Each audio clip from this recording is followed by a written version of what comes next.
I did not get a chance to film my homemade medicine ball last night, so I'm going to share it with you now. I'm going to make one right now because it sounds really good. We were just out shooting photos and it's really cold out and snowing, so I am ready for a medicine ball. But this is so easy and so affordable. They're like $4 or more at Starbucks, and you can make so many, like, and get a way better deal making them at home, and it tastes like the exact thing. So honey is optional. They do add honey to the Starbucks one, but my girlfriend said she makes it without honey and she still really loves it. And I actually had one without honey last night and it was just as good. But if you are sick, I do recommend adding honey because it's really good for your throat especially.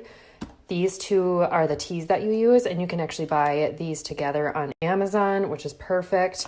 And then you can use normal lemonade or you can use some Crystal Light. So whatever you prefer.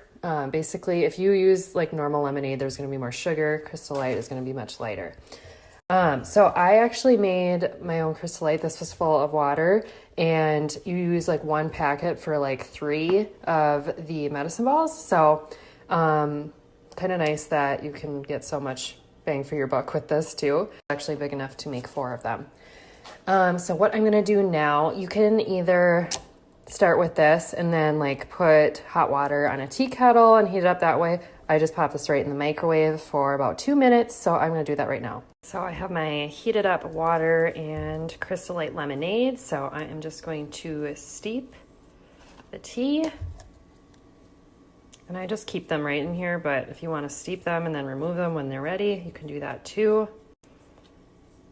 And then all you do is add your honey and you're good to go, you guys. That's literally all you do. It's so easy.